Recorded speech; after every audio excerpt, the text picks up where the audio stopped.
साथियों, आज हम बात करेंगे India mineral diplomacy diplomacy diplomacy क्या होता है? एक देश से दूसरे देश का, एक स्टेट से दूसरे देश का व्यापार।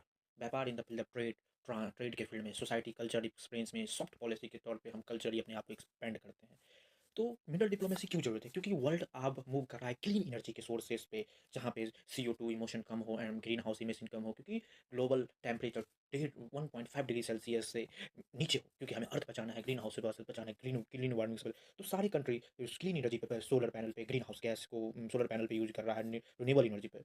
तो सबसे बड़ी आज की डेट में सेमीकंडक्टर के लिए ये सारी मिनरल डिप्लोमेसी से सेमीकंडक्टर उसे बनाएंगे, इसका यूज होता है फोन में, जितनी भी, क्योंकि अब वर्ल्ड इलेक्ट्रॉनिक्स पे शिफ्ट हो रहा है, तो सेमीकंडक्टर्स के लिए बहुत ही ज़्यादा, बहुत बड़ा इंपॉर्टेंट मिनरल, क्रिटिकल मिनरल है।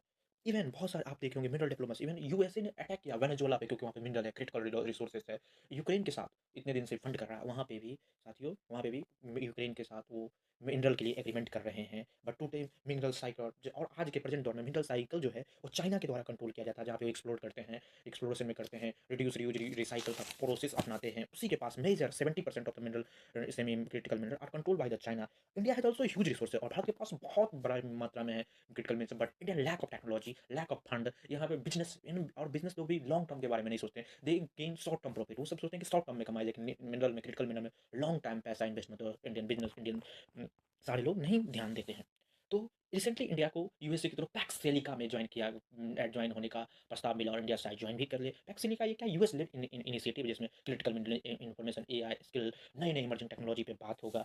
और अब हम जानते हैं कि भारत सरकार के भी PM sir many South African country, Bolivia, चीनी, अर्जेंटीना घूमते हैं, क्योंकि वहाँ पे क्रिटिकल मिनरल्स, और क्रिटिकल मिनरल से mineral are the critical for the nation, क्योंकि ये बहुत मात्रा में पाए जाते हैं, पर हर देश के अपने हिसाब से क्रिटिकल मिनरल होते हैं।